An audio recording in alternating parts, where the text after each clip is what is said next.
It's never too late to be what you might have been. That is a quote by George Eliot.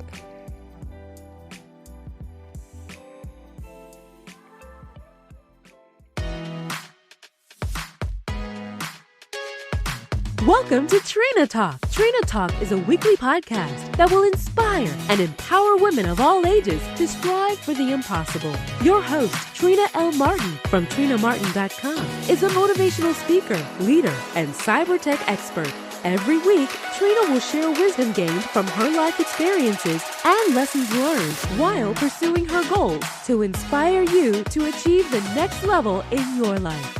Now, your host, Trina L. Martin. Hello. Welcome to Trina Talk. I am your host, Trina L. Martin, and this is episode 47. Before I get into this week's guest introduction, I would like to tell you guys that I have revamped my website. And if you know someone or if you yourself want to be a guest on Trina Talk, or you would like me to be a guest on your podcast, please go to my website and fill out the form, and the website address is bit.ly/Trina Martin Podcast. Also, on another note, just to keep you, my community, updated, I just want to let you know that my book is in the final stages of editing, and we're going to see if I can get it published by the end of the year. So that'll make a great Christmas gift for people that you know, and I'll probably be giving away a couple of copies as well to a couple of listeners. But I have my cover designed and the last stages of editing, so I'm very excited. So on to this week's show. The topic of this week's episode is Appreciate Yourself. My guest this week is Becky Paroz.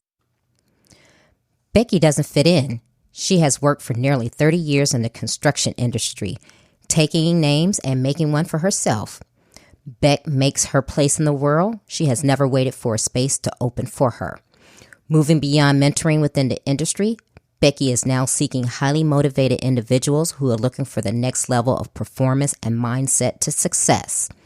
She is a published author, performance coach and mentor, trainer and facilitator, and loves presenting her message to motivated people when she gets a chance. Hi, Becky. Welcome to the show.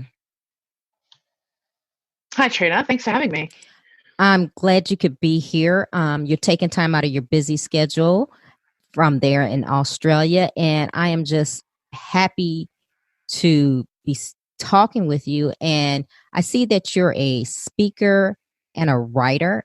Can you tell me, is that something that you've always done? How did you come to this point where you are today? So I actually have a background in engineering and construction project management.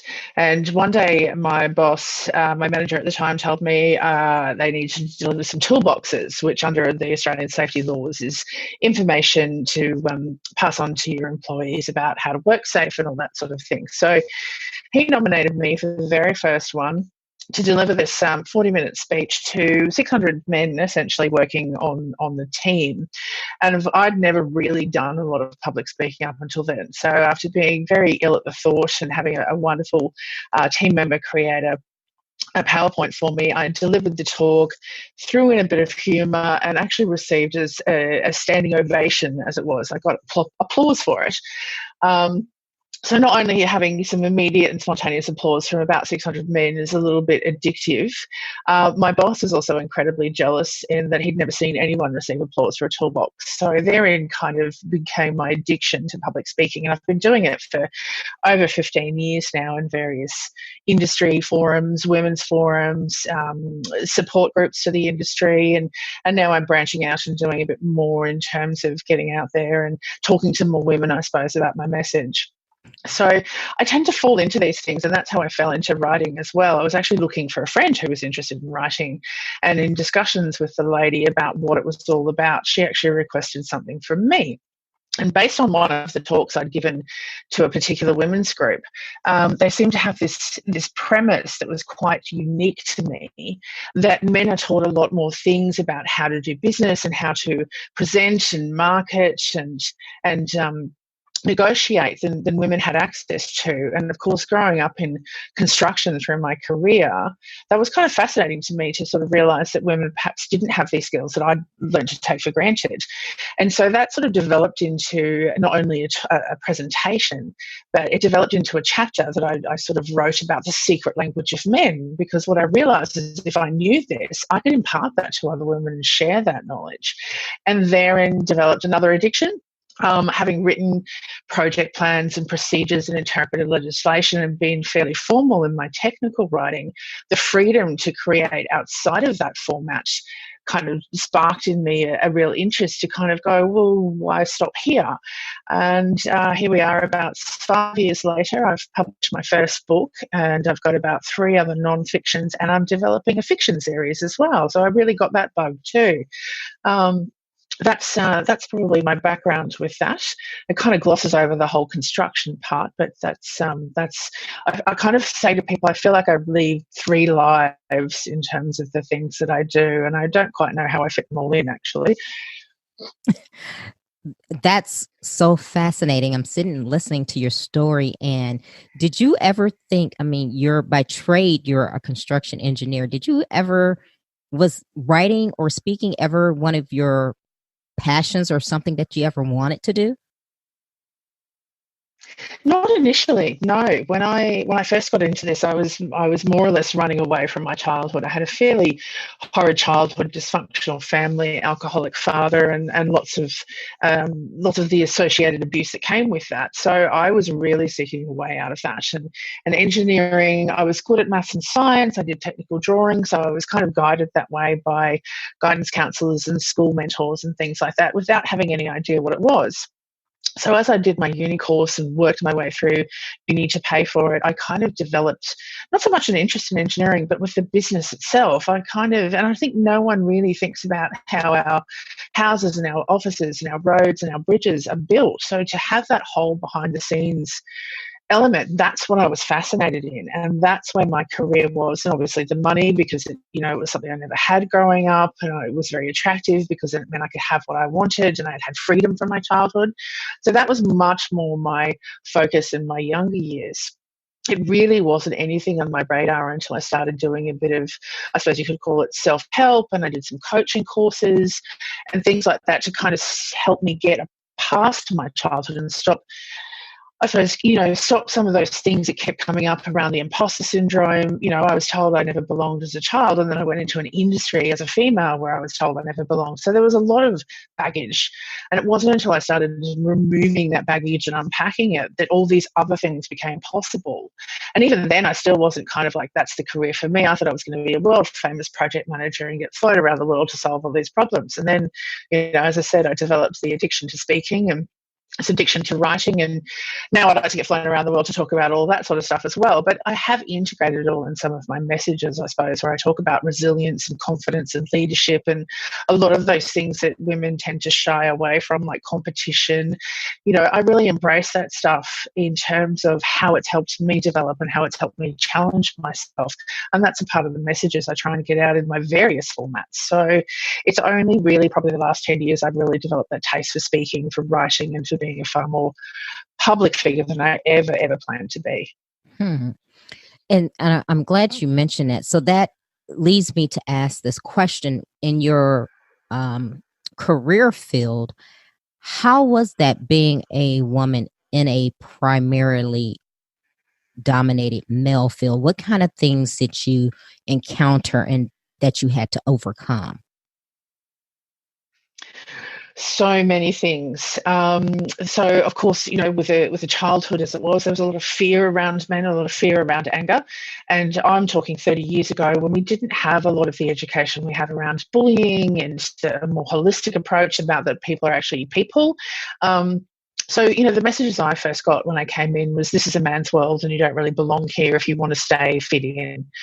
suck it up, deal with the environment you're in. I come back from the day where there was still those sorts of magazines in the workplace environment, and it was acceptable, and it's not acceptable these days. So I've seen a lot of changes, but in my early years, it was tough because I had to fit in with them, and that was overwhelmingly the message I got: fit in or go away. So there was a lot of internal overcoming as well as that external messaging. On the other side, I have a very high IQ, and I was fortunate enough to work with men who could recognize that, and they weren't confronted by a female having this level of intelligence, and they actively encouraged it. And I'd call them mentors, even though that word wasn't around back then. And they actively gave me challenges and encouraged me to stick it out and helped me work my way through some of those issues, because to be told every day you don't belong is really quite hard. It takes a lot of fortitude, a lot of resilience, and resilience wasn't even a word I knew back then. So it was just a case of more sheer bloody-mindedness and refusal to give up that I suppose I grasped onto, that then developed into all these other, really wonderful attributes. But back then it was like, you know what, you've told me I can't do this, and I really hate being told what I can't do, so now I'm going to. My first years in my career were very much based on that, and that's not a great motivational tool to help you enjoy your role. It's a great motivational tool to help you get to your role, to achieve in your role, but it's not very self-satisfying to just do it to prove other people wrong. So I worked on changing a lot of that, and realised also too that I loved the industry. And now that's a part of why I want to mentor and coach young women, because as much as society has changed, those attitudes are still there. They're not as bad and they're not as prevalent, but they're still there. And it's a tough industry, no matter how holistic and how embracing they might be of whatever gender. It's still a tough industry. It's hard conditions, it's long hours, it's constant. You live and breathe this world. And you either learn to love it or you get out, because you can't handle it. You've got to have a real taste for that challenge and for that drive and for that self-motivation to see a patch of dirt and wait until there's a building there that someone is going to come and use and appreciate. So there's a lot of skills and a lot of things I've overcome during that. But equally, I've had a lot of support from some of the men I've worked with, which I can't thank them enough for seeing what I never saw in me back then. Because obviously, coming from the childhood I did, I was never encouraged to be smart. I was never encouraged to show my talents. I was never encouraged to be confident or speak out. And of course, all of these things are really important, not only just being in the construction industry, but being a woman in the construction industry. I was made a manager at 24. And that was really appreciated. My boss obviously saw those talents in me and really wanted to encourage me. But the reflection back from other people who couldn't understand a 24-year-old being charged with telling them what to do was also quite harsh. And some of that was from women as well. I got a very nasty poison pen letter from an older lady who was quite miffed that she had this young thing in charge of her. And so those things are really, really tough when you don't have any coping skills from your childhood or from anywhere else. So there's been a lot I've overcome to turn into the amazing creature that I think I am these days. Wow. I can relate to your story on so many levels, because I had an abusive childhood and just working my way through it. How did you come to the point? Because as you were saying, you were 24, you were put into a leadership role. You were working in a predominantly male field, but even though there were some other women, how did you get to the point where you built up that self-confidence within yourself to know that you can do the job, that you could do the job, and regardless of what other people thought, you were going to do whatever was necessary to build the skills for you to continue in your career? How did that come about? Or did someone take you under their wings and show you the ropes? Probably a bit of both. So I was a reader from a very early age. I recognise, obviously, in hindsight, that my mother never finished reading me Charlotte's Web as my first ever book that I remember. And I understand why, because of what was happening in her life at the time. But as a 3-year-old, you don't really get that. So I taught myself to read in order to finish that book. And of course, not knowing that that's not supposed to happen when you're 3, 4, 5 years of age. I just did it. And so I've been an avid reader. I was reading Charles Dickens when I was, 8, 9, 10 years of age, Sherlock Holmes and all those classics. So Charles Dickens, particularly Great Expectations, I kind of gave me an idea that there was more out there in the world. He was this orphan who was alone, and it turns out he had this benefactor and ended up being able to access this great life. Now, unfortunately, my benefactor never turned up. But what I eventually came to realise is that I could be my own benefactor. So combined with that, I suppose I never really failed at anything. I was always smart at school, and there was some bullying associated with that. But I was a straight A student, I'm not sure what that sort of relates to in the US, but top marks. Top marks all of the time. Mm-hmm. So I had what I recognise now was a success pattern of being able to do things. So when I got into an industry where I was told I couldn't do that, I never took that as me personally being unable to. I took that as their inability to see my skills.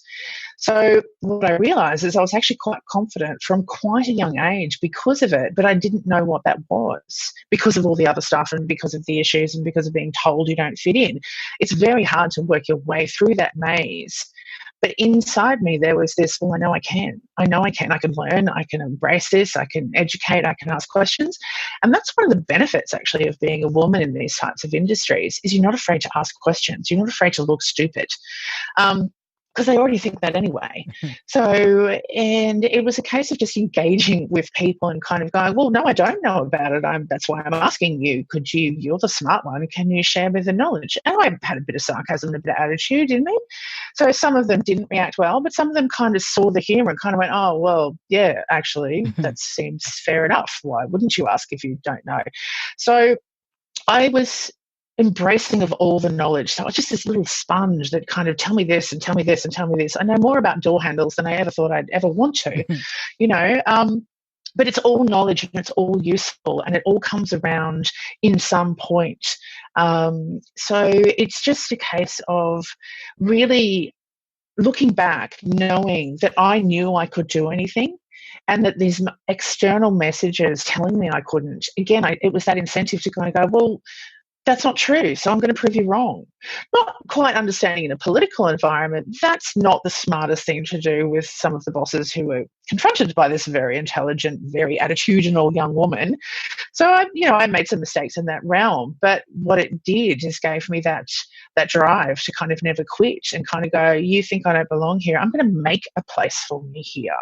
And in doing so, I think that I've helped make that place for the other women that have come through, and as well as all the other women who were there when I was there. But we didn't know about each other back then. There were no help groups. There were no awards for women.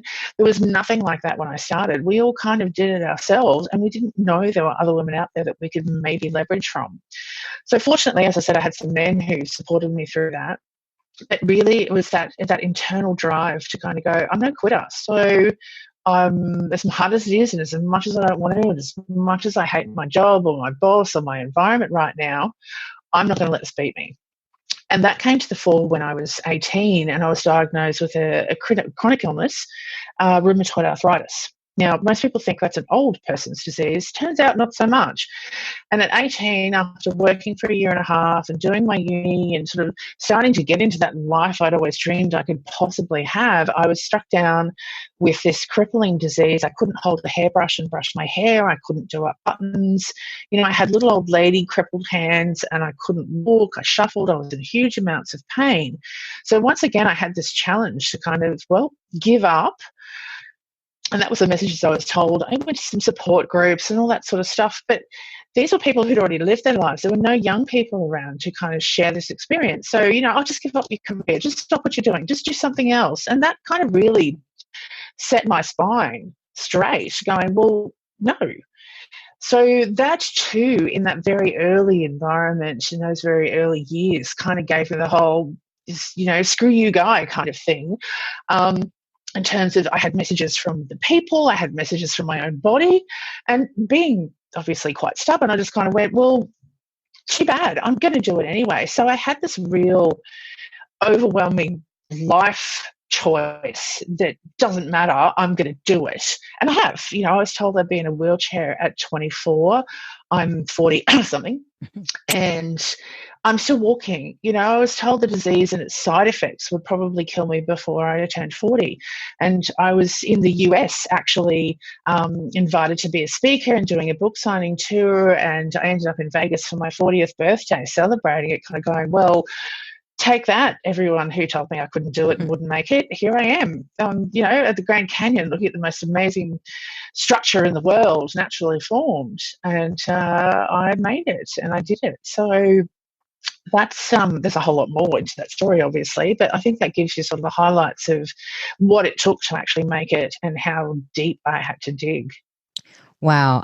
I love your story because you are full of determination. Like I said, I can relate with you on so many levels. I'm just listening and I'm drawing a correlation between your story and mine. And it's just funny how we do these things, how we, get that resilience and that determination, how we kind of self-build. But I'm wondering if you at any time, because you were so determined, and like you said, when people said, oh, you couldn't do something, that was just more fuel for you to show them that you could.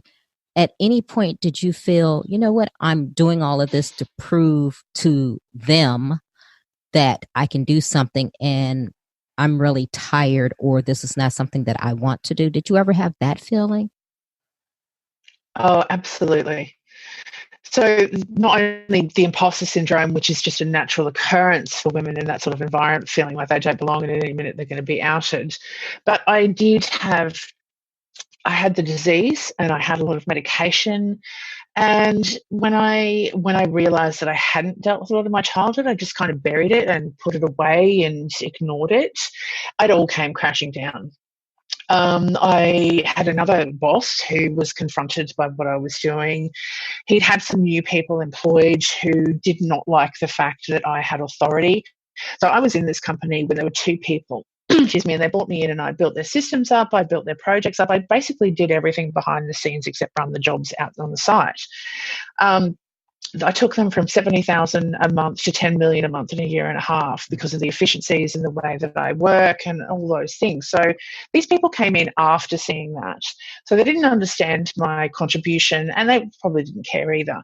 So this boss decided one day that it wasn't really working and that, I was the only person who had an office, and I'd just done some coaching as well, which also combined my ability to ask better questions instead of getting resentful or just kind of copying attitude or whatever. I had learned through that process to ask really insightful, really good questions. So I'm like, so hang on, there are 4 other men here. I'm the only woman with an office. So what are you trying to say?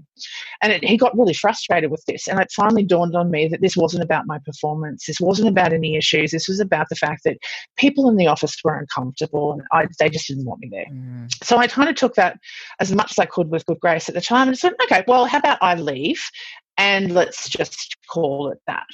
Then he kind of backpedaled, oh, yeah, but you've got some things to do and, if you could just finish this off. And that is when I lost it. And I kind of went, so I'm not good enough to stay here. I'm not good enough to receive rewards. I'm not good enough to have an office and a car and all these things you're throwing at me, but I'm good enough to finish all the stuff that you don't want me to drop because no one here wants to do it.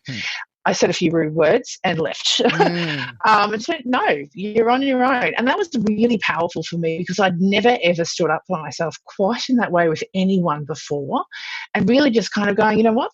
I don't have to. You're not going to say good things about me. I'm not going to get a good reference because of how you feel anyway. I am losing nothing here by telling you exactly what I think of you and how disgusting your behavior is.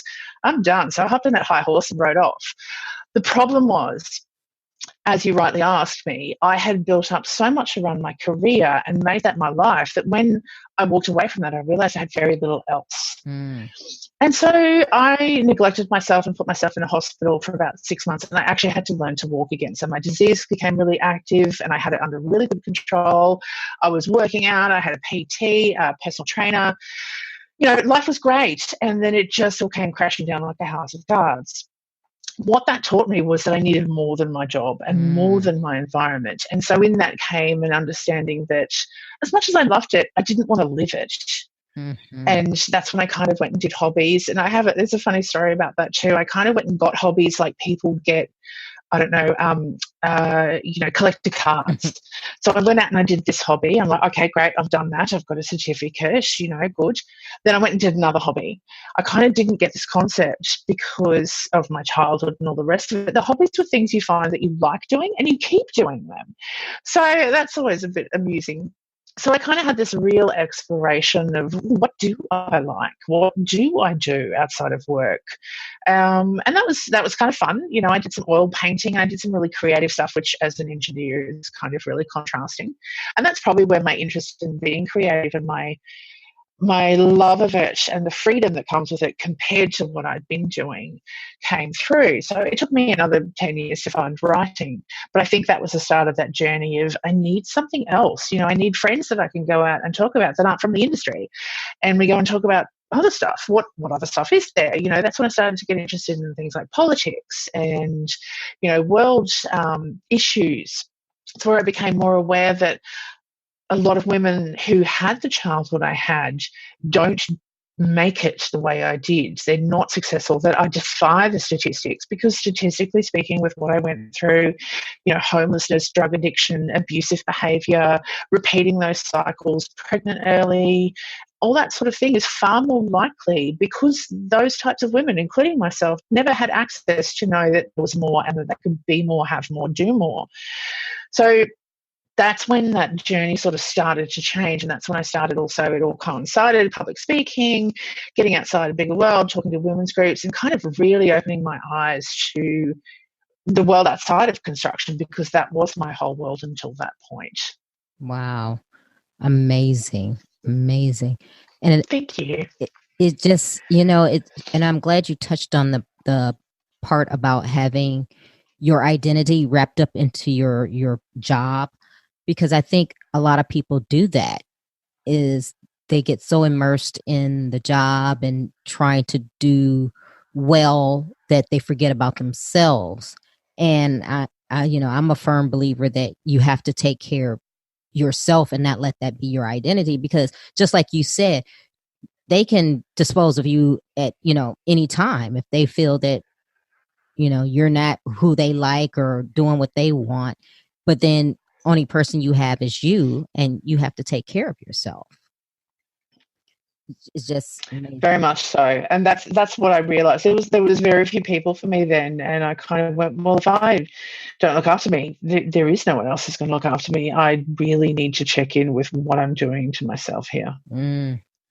So tell me how you changed your life from that point on, as far as your health, and then you're getting into speaking. So when you left that job, did you ever go back into corporate, back into the construction engineering, or did you just go off into your writing and your speaking? No, I put myself in a hospital for 6 months, as I said. Mm-hmm. That was a really tough journey, physically and mentally, to recover from. So there was probably undiagnosed depression and all those sorts of things. I kind of became a person that was quite happy to just sit and stare at a wall for days on end. But eventually that wasn't satisfying. Eventually I had to check in with those mental processes that were just shush, deny, quiet, what I call the black space, and kind of go, it isn't working. I made a decision at 18 that I wasn't going to give up. What am I doing? This looks like giving up.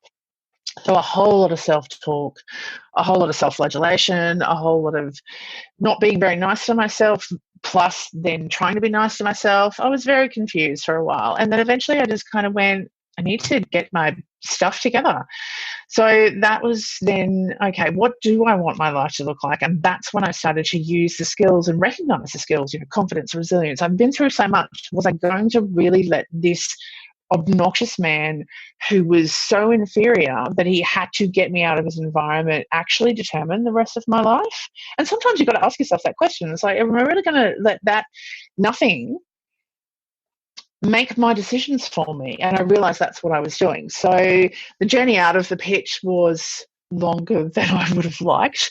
But what I did with that is I cleaned up everything. I cleaned up my childhood. I cleaned up those issues. I cleaned up all those bad behaviors, all the things that I used to motivate myself that were negative. And the coaching was a really big part of that. You know, they call that away from motivation. I don't want to be this and I don't want to be that and I don't want to be there. So I started reframing that to what do I want? And it's really hard. We all struggle with, well, what do I want? We all know what we don't want. So what do I want? So that's when I started to build the life of, okay, so I do want to be on stage. I really like doing that. And I think I actually have a lot to tell. I do want to have a good career. I would love to be somewhere where I'm appreciated, but I was starting to accept that maybe as the strong, powerful woman that I was turning into, I might not be. So then I needed to create a space for myself. The writing hadn't come into it yet, but once I sort of picked myself up and dusted myself off and gave myself a good talking to, I then fell into a job that actually paid me 3 times the amount this guy was paying me. The boss loved what I was doing and immediately after about a couple of weeks gave me a promo. I immediately discovered some amazing friends. So it's amazing what happens when you clean up your old stuff. Mm-hmm. There's a space for all this new stuff, and I proved that. So all of a sudden I went from this, depressed person who was never able to cut it because of these men to be in an environment where I was loved, I was supported, I was wanted. And don't get me wrong, there were still people who didn't show that, but I was actually able to see how many there were showing that positive element. And I've still got friends from that time, and that's about, that's 15 years ago now. So for me, having friends in my life for 15, 20 years is kind of remarkable too, because, I didn't as a child. We were moved around and it was very hard to get to know people because I could never invite them home. I could never tell them about my life. So having people in my life at that length of time means a lot to me. And that's the people I attracted back then. So I had a boss, he bought me a tiara and dubbed me the quality queen because I was doing QA. I had a really good mentor introduce me to some really interesting elements of risk management, which I still use to this day and still thank him for deeply for taking the time. So I looked around and found all the support that I probably had before but didn't really recognize because of all the stuff I was carrying around. So that was the process I went through, and I've just kind of been building on it ever since. I check in. Is this past? Is this baggage? Is this just related to something else, and can I let it go? Is this what I want? I've kind of given up the I don't want that and gone with it. I do want that. Mm-hmm. And I think that's another really powerful message, not just women, but for people in general. But I think as women, we're very much clear on what we don't want. Mm-hmm. But we're never really clear on what we do want. Do we want children? Do we want marriage? Do we want a career? Do we want politics? Do we want fashion? Do we want beautiful hair, beautiful eyes? All these things. We take the messages we're given, like you should wear makeup and you should wear corporate suits and you should look like this and you should dress like this, and we absorb them and we never really check in. Well, is that who I want to be, and is that what I want to do? And that's a part of my message in terms of embracing your inner gladiator and being a misfit and being comfortable with not fitting in, because I never did, and when I tried it didn't work. So that's a big part of the realization and acceptance and moving on from that previous life to the fabulous life I have now is really going, I don't fit in and I'm okay with that. I'm comfortable with that. I accept that. And if other people don't, well, that's okay, because I don't fit in. So they don't have to fit in with me. As long as they don't take that further and make it an active engagement of negativity, then so be it. Live and let live. Now, some people have, and I quickly extract myself from those situations as best I can. I'm quite comfortable giving feedback if I need to. But at the end of the day, I'm living my life for me because I've had so many chances to not live it and so many things that have tried to take it away that I'm not letting anyone else do that to me. Never again. I love your message. Thank you. Yeah, I love it. And it's so true, and it's something that I try to do as well in my speaking and motivation, but it is just so amazing. And it's amazing how many people, like you said, don't know what they want and don't know who they are in order to be able to define what they want. Mm-hmm. There's a lot of people that I'm finding that are just, just on auto. They get up and they do the things and they don't You ask them Yes. why they're doing it, and they don't even know they're working a job that they don't like, or they're just living. They're just letting life happen to them. They're not really living and being intentional on their living. They wake up and, oh, okay, whatever. If the wind blows this way, that's the way I go. And I'm going, come on, wake up. You can do something about this, but not a lot of people really tap into themselves and do the work within themselves to get to that point. I think because it's hard and it's confronting, and you have to be really clear that there's some elements of yourself that aren't pretty and aren't nice and are negative and maybe even cruel and mean. You know, I I see a lot of people scared of their own shadow, and I don't mean shadow as in what the sun creates. I mean the shadow, the dark side, the negative side of them. And because I work in an environment where actually that becomes a positive in some regards. But also, too, because I had to do all that exploration, it's hard, it's confronting. And I think, unfortunately, our lifestyle and our environment and our politics has made us willing to be comfortable to the exclusion of being happy. And I think people get that confused, just like you were saying. You know, some people just live life and let life happen to them instead of going out and happening to life. You know, people talk about doors opening for opportunity. One of my catchphrases is, I don't wait for doors to open, I kick them in. You know, I go and seek the opportunities. I don't wait around for good things to happen, because in my childhood that never did. I don't believe that. I believe that I go out and happen to things. And then opportunities come and then spaces open up. But if I'm sitting and waiting for it and just thinking it's going to happen, I'm wasting my time. And, you know, when I had no time to live, when I was given the sentence of, you got 40 years and that's it, I made them count. You know, I got to 40 and kind of went, oh, bucket list finished. Now I need a new one. And that's when the writing and that sort of thing has come in. So, no, I really hear you. And it's really sad. And that's why I want to get my message out there and have more to say and encourage more women to kind of, and it doesn't mean throwing away your heels and your makeup and your husband. It just means kind of going, I can do better. I can have better. I want to be better. And then going and finding those strategies and doing the hard work. It's not easy. It's not a case of thought processes. Just believe it and it will happen, like some of these self-help books offer. There's a lot more to it. And it's hard because it's internal, and you have to be really, really honest with yourself. You have to be honest with yourself that some of the things you do are in reaction to things that happened to you in childhood and not necessarily a result of what you're in now. That's really tough, because then you kind of go, oh, well, maybe I overreacted, or I wasn't a good person in that. So then you need to forgive yourself and move on and kind of go, well, that's great. Now I recognize that I don't have to do it again. But all of that's really emotionally draining and stretching and confronting and all those things. And I really do feel for people who don't understand how worth it is when you get to the other side. I so agree. Oh my goodness, that we can talk forever about that, because I am right on that. I think so. I'm right on that same page with you. Oh my goodness.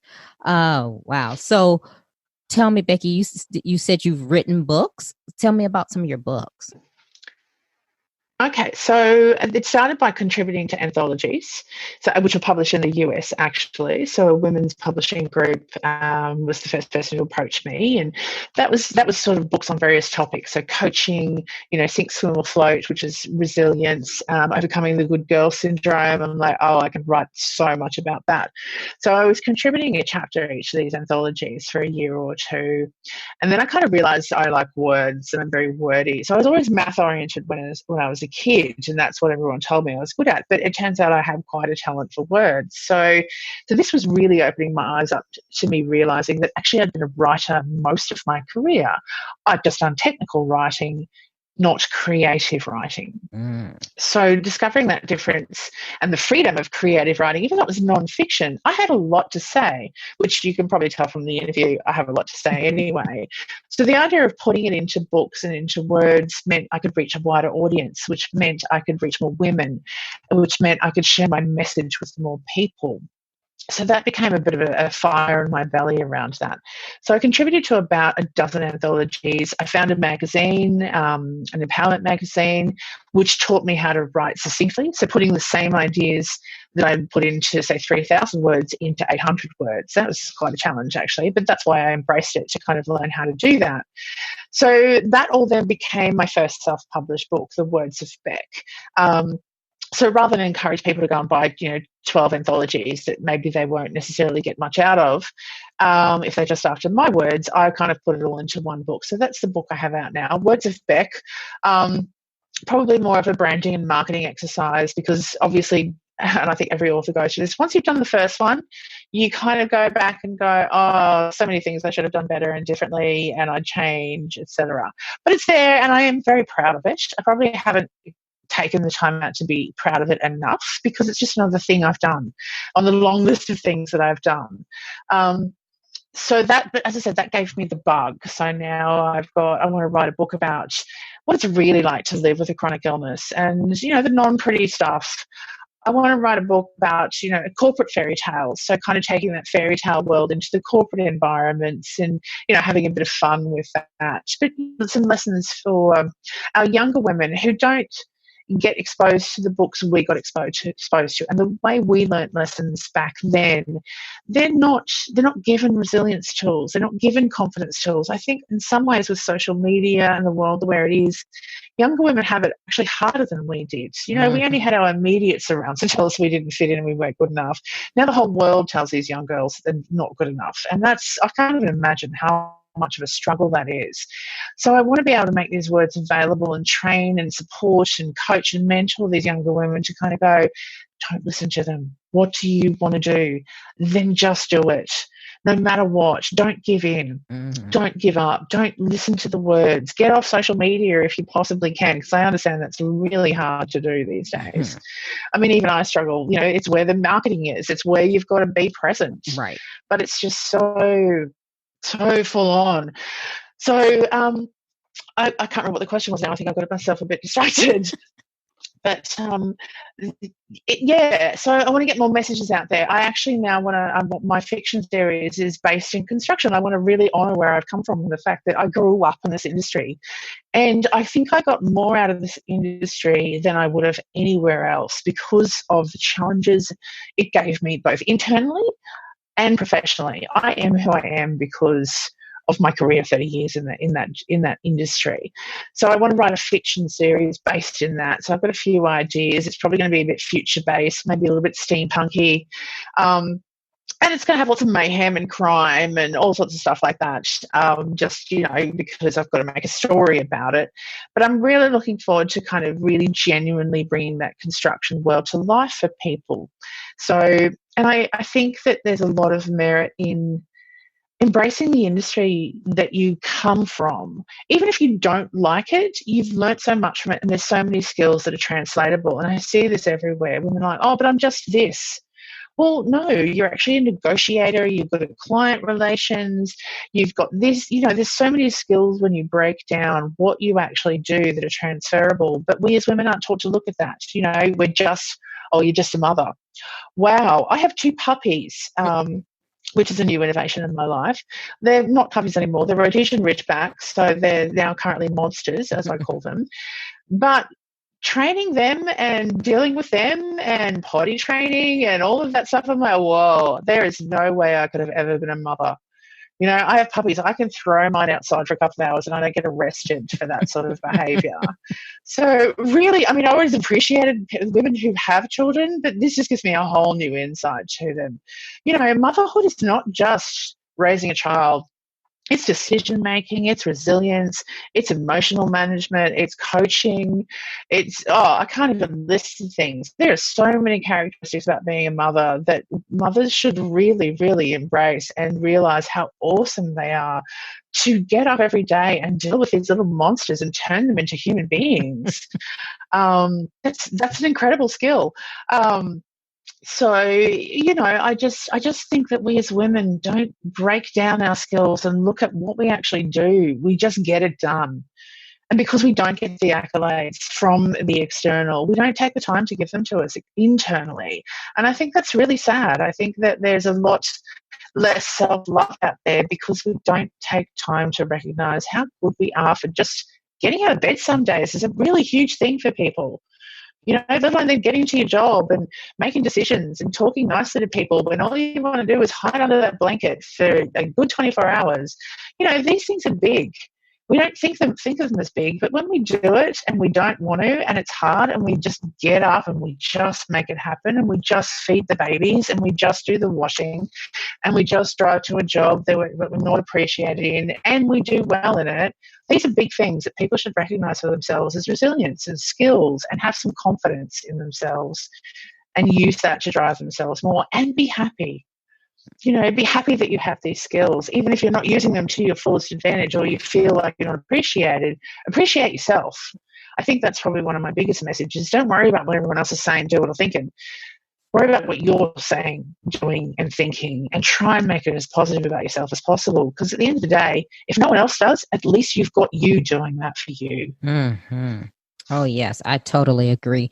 And I thank you for recognizing what mothers do, because I'm a single mother at 48. Sometimes, sometimes I have to tell my kids, I told them this just a couple of weeks ago. I said, you know how many days that I don't want to be bothered, but because I have you guys, I get up and I do the things that I'm supposed to do. And when you guys are hungry because, it's like I can eat cereal or toast, but I have to cook you a meal. So you have to be, you have to realize that. And it's a lot. And you're right. It's something that we just do. You don't look for the accolades. You're not looking for anybody to be your cheerleader, because you just know it's something you have to do and you have to get it done. So you're not waiting for a whole big fanfare. So we do need to stop and be proud of ourselves sometimes.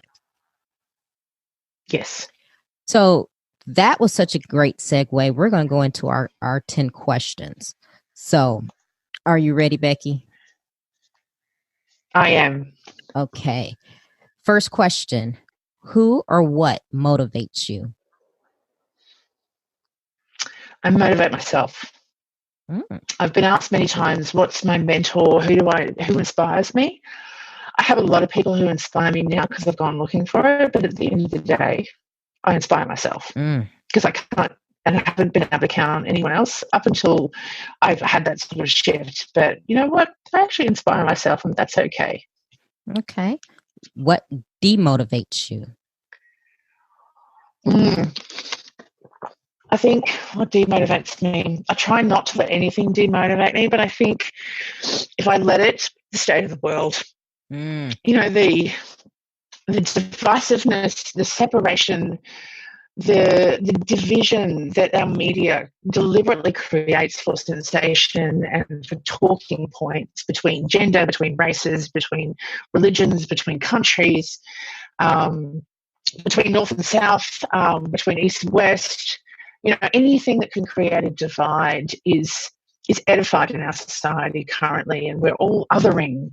I'm not that and I'm not that, but I'm this, and this is the most important thing to be. And I find that so demotivating. I find it so sad, because I've lived my life learning from so many different things and so many different people. I think that's really a loss that our society is not even recognizing it's doing to itself. Okay. When was a time that something was said or done to hurt you, but it worked for your good? Oh, God, I narrowed down to one. Okay, I'll go back to this poison pen letter. So I'd just been made a manager at 24. My boss was talking me up and saw my skills. It was exciting. He gave me a pay rise, set me up for expectations that never got realised anywhere else. Thank you. But, so it was a really fantastic time. I was so excited. I was so motivated. I was so determined to do good. I was reading management texts and kind of studying how to do a good manager job and really embracing this opportunity. And this nasty old woman wrote me this poison pen letter that she published to everyone in the job. So, Yeah, wait for it. It gets worse. So that was confronting in and of itself, to be so exposed and so vulnerable. And when you tie that back into a childhood where that was a big deal, it really hit. So, and then in this letter was the relationship that I had with the manager in order to obtain this position in her eyes, in great detail, with quite a bit of venom, in terms of, how personal, I suppose, commentary on my looks, on my capabilities, on my the way I presented. It was literally just poison on a page. And I never had anything like that outside of my own home. So to find this in a professional environment from an older woman, when women support women and all that sort of stuff, was just so confronting. I would have coped better if it had come from a man, to be perfectly honest. That was hard. It was so hard. And, I kind of had already been trained from a younger age. You don't cry on the job. You don't let them see your weakness. You don't show vulnerability. You don't let them know you got to it. But that was, like, she said that in the middle of the night. So that was the first thing I saw when I got to work, and the first thing everybody else saw. So sitting there reading this, not only the poison directed personally, but knowing that everyone else had been exposed to that poison, was just mortifying. Mortifying isn't even the word. I don't even have words for how excruciatingly awful that was, that feeling. Wow. But wow. I still, actually, to this day, can't believe it. I have a copy of it floating around, which I find every couple of years and read and kind of go, you know what, thanks. Because what she taught me was that no one appreciates you doing a good job if they have their own problems. That other people's problems can spray over and affect you, and you don't have to take it on. It took a long time for me to get my head around it, obviously. There was a fair bit of work I had to do on that. But that's what it gave me very early in my management. And being a woman, I think, too, it gave me an immunity to anyone else doing this. Because, as I said, it wouldn't have been quite so bad had a man done it. But now that a woman had done it, if a man had done it, it would have been like, oh, that's just hilarious. Yeah, good one. So it taught me to give less of the F's than what I probably did. Like, I still wanted to be a good manager and do all these things, but at the end of the day, I kind of had that realization that not everyone's going to like me. And I shouldn't want everyone to like me, because that way lies some crazy pants type of behaviour, because you're always changing to reflect what other people want.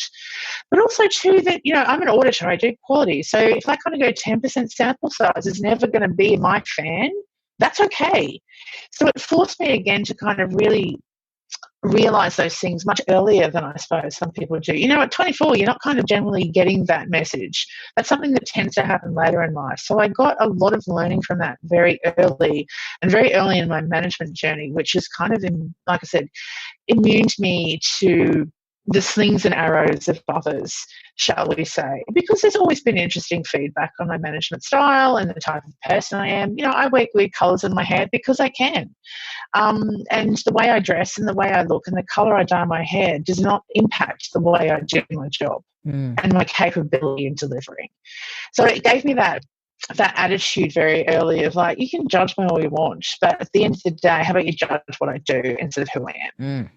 And then after that, maybe you might like to get to know who I am and maybe make a different judgment, but it wasn't important. It just helped really soften that concept that I must be a good manager and my team must love me. No, I must be a good manager and do my job. And if my team loves me, that's a bonus. So that was probably a really powerful lesson very early, despite how terrible it was in its execution. Okay. What is your fear? My fear? Stopping. The fear of stopping. The fear of having nothing else to do and no motivation anymore. Okay. Is there a time when you wish you had done something that you didn't? No, I tend to have a philosophy. I'd rather regret the things I did do than the things I didn't do. There's probably Yeah, no, I kind of regret some studies I didn't do, but not to the extent that I'm kind of, that's a big deal. No, I've always kind of gone, if I feel that fear, if I think I'm going to regret that, I should probably do it because I'm going to learn something. I've always used that as a motivation. So no, I'm really struggling to kind of probably maybe travel when I was younger, but I was so focused on my career, there was always other time for that. And it's been great to travel as an older woman, but I think I would have loved to experience that, kind of in your 20s, partying kind of holiday. Mm-hmm. But then again, I may never have come back from that. I might have liked it too much. So. Okay. Well, and this is the converse of that. So it's probably the same thing. But the question is there a time that you wish you had not done something? I wish I had not done something. Probably. There's a few, I suppose, work decisions, a few times where I probably stuck out a job longer than I should have. I probably used that determination and motivation too long to kind of go, I'm not going to let this beat me, when the realization was that it wasn't about me, it was about them. And that, you don't have the power to change everyone, no matter how motivated and how powerful you are. At the end of the day, if someone is just refusing to come to the party, there's nothing you can do. Mm-hmm. And so recognizing that the difference between being motivated and being stubborn. So there's been a few moments where I've kind of gone, yeah, that probably could have been easier on me if I'd made better choices at the time, or been confident enough to back myself and know that there was another job and another area I could go to, instead of thinking I must stay here and I must make it work. Regretting not doing, I think that's probably my biggest regret, I suppose. Again, I don't live my life looking at things I did or didn't do and regrets. I look at what I have done and I look at what I still can do. So probably listening to my doctors, there's some regrets around believing them and being told so early in my life how soon it was going to be over. But then again, the positive, and this is where I always go, but the positive side of that is it's motivated me to do so much more and achieve so much more earlier in my career than most people do. So there's always, I suppose it's really hard to talk about regret because there's always that silver lining on the other side of that experience. So I'm not sure if that helps answer your question, really. Okay. What is your definition of success? Wow. My definition of success, in the fewest amount of words I can make it, is knowing what you want, achieving what you want, and being satisfied with what you've done. Okay. How do you recharge? That's a good question. I'm not sure that I do. So with the disease, I have a fatigue syndrome that comes with it. So I'm often tired whether I have had good sleep or not. One of my things for kind of just downtime is reading. I'm still an avid reader. I devour books. I don't just read them, apparently, according to my friends. So learning to take those moments and just, it's okay to read a chapter. I don't have to read a book in one sitting because I have 5 minutes and I just need my brain to tune out. I probably embrace a bit more television and some series. I'm exploring the concept because of my writing. I'm looking at how other people tell stories. So I'm kind of exploring those concepts and watching a lot more serialization of dramas and things on television, which I never really used to do. Time with my puppies, that's a bit of a recharge moment for me because it forces me to be really present with them. I can't be thinking about the job. I can't be thinking about the client. I can't be thinking about, my interviews coming up or my speaking gigs or what I'm going to write next. I just have to be really present with them and enjoy them being ridiculous, crazy little monsters that they are. So that's probably another way I recharge. And hanging out with friends, taking time out to go and have lunch. And not talk about work and business and just be silly and just laugh and carry on and, act 21, even though we're not that age anymore, and just enjoy being present with people who enjoy being present with me. That's a really good way of recharging for me too. What are you awesome at? Oh, so many things. I'm also talking, if you probably can't figure that out. Look, I'm becoming more comfortable with saying I am awesome at a lot of things. Everything I put my mind to, I'm pretty successful at. I can't ride a bicycle, but I suspect that might be a next question. What am I not awesome at? And I use that to keep me humble. I can get on a bicycle and I can pedal. I can't turn and I can't stop. I fall off instead because that's all I can do. It's kind of funny. But I have no desire to ride a bicycle, so I'm okay with that. I'm awesome at writing. I've kind of really embraced the fact that I know how to turn a phrase, and I'm really good at crafting and delivering information that is easy to understand, that is gentle to embrace while still challenging the beliefs that you hold. And I've had a lot of that feedback through my blogs and through some of my magazine articles.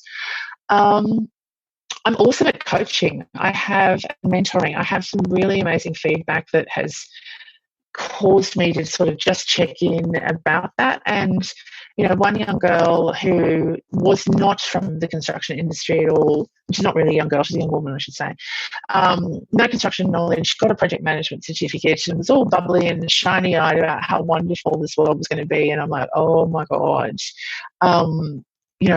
wow.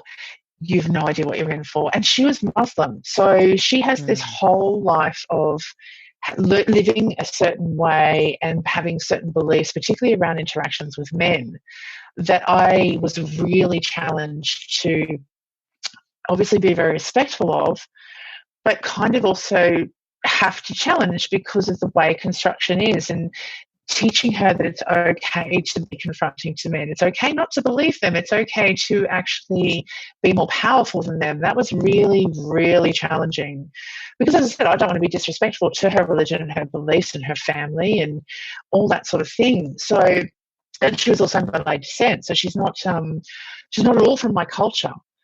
So that was really wow. And just female, and I've mentioned a lot more men than I have females, and she cried on me a lot, which we laugh about now, but I was really confronted by, because I come from a world where you don't cry, you don't show weakness. So for her to be comfortable with this was really confronting for me, and I'm supposed to teach her things. So it was wow. So the first year was pretty chaotic. I was tough on her until I realised that I actually needed to change the way I communicated, and I couldn't communicate with her the same way I do with the men, because she cried, but also too because she'd take it so personally, because she was so wanting to be so good at this, and it took me a while to recognise, in amongst all the other stuff, that she was so motivated and driven that sometimes her tears were because she let down. So we both worked on this together, and she taught me a lot about mentoring young women and being respectful culturally as well. And I taught her a lot about the bigger, wider world out there and construction and all the rest of it. So she was a project administrator when she starts. She's about to turn into a regional manager, and it's been 3 years. And I'm so proud of her. And I know that I helped her do that. Without me, she would have got there, I think, because she was brilliant and motivated. But I shortcutted so many things for her by offering her my knowledge and sharing my experiences instead of hoarding them to myself and going, no, well, I did it the hard way, so you should too. I don't believe in that. I did it the hard way. I should know better. And I should know what that feels like and not want anyone else to have to do it that way. And that's what I gave to her. And she is a wonderful, wonderful young woman. She is incredibly powerful. She is incredibly good at what she does. And she's very thankful to me. But as I tell her, you did the work. I showed you where the doors were. I might have helped you open a few, but you did the work too. You embraced everything I gave you, and you just embraced it wholeheartedly and took and ran with it, even if you weren't sure and you didn't believe me. So between the two of us, it's been an amazing journey, and that's probably one of the things I'm super proud of, and really showed me how good I was at sharing my skills with people. What legacy do you want to leave? Wow. Obviously, my books, leaving a name. I kind of thought I wanted to leave a legacy in project management, but I'm like, no one ever makes it into the books of project management until it's 100 years later.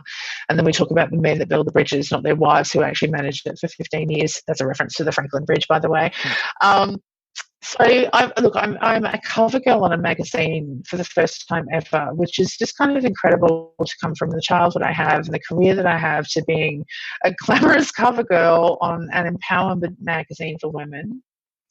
So I think that's the legacy, if I could sum it up in any way, is the message that women can be more, do more, have more than anything they're told, including what they tell themselves. If I can leave that message for people to find and embrace longer than the term that I have, I think that's a good legacy to leave. Okay. Becky, give the listeners one motivational takeaway. One motivational takeaway. If you follow all the rules, you miss all the fun. that's a Catherine Hepburn quote that I kind of really embrace in my life. That's good. Okay, tell the listeners how they can connect with you. Okay, so I'm all over the socials, despite my reluctance. So Words of Beck is pretty much my tagline. You'll find me on Facebook under Planet Beckstar, but titled Words of Beck, Instagram at Words of Beck, website at wordsofbeck.com.au, and LinkedIn as well, Becky Paroz on LinkedIn if you want to make a professional connection. Hopefully, and of course buy the Y Mag that I'm a cover girl on, and that has all my deets in there too. Plus it would be really awesome to have more people hear my story and hopefully be motivated by the fact that they can do it too.